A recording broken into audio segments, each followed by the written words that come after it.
Yesterday I introduced you to the handle of the brain, where we talked about the fingers being the prefrontal cortex, the bit that reasons, and the inside the brain, deep within the brain, the amygdala and the hypothalamus. So the hypothalamus and the amygdala is what I'm going to talk about today, and how to re-engage your prefrontal cortex if you flip your lid.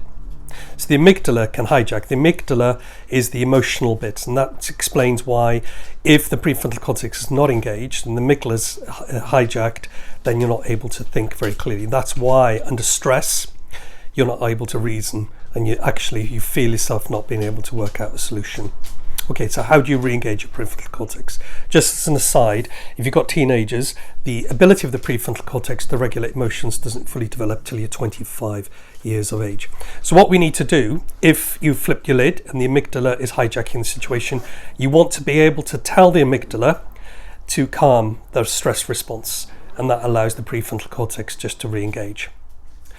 Just as an aside as well, I remember being in a talk with a world expert on anxiety, and she was shaking giving the talk. So it's really, really important that you don't just understand this, that you apply it.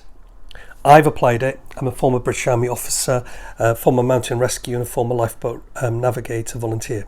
I've applied this and it works. And if you do it on a regular basis, when you really need it, when you flip your lid, you will find that you're able to regulate your amygdala and engage your prefrontal cortex. And it's called box breathing.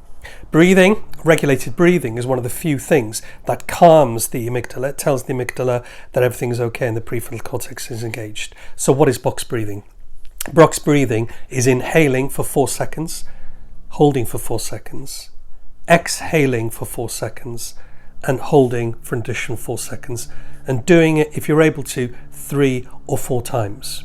Okay, let's walk through this. Let's inhale for 4 seconds. And just be careful before you start this to make sure that you're able to do this. Inhale, 1. Hold. Exhale. Hold. And you repeat that 4 times. And that will engage your prefrontal cortex, and the way it does it is by telling the amygdala that it is safe to re-engage. Thank you.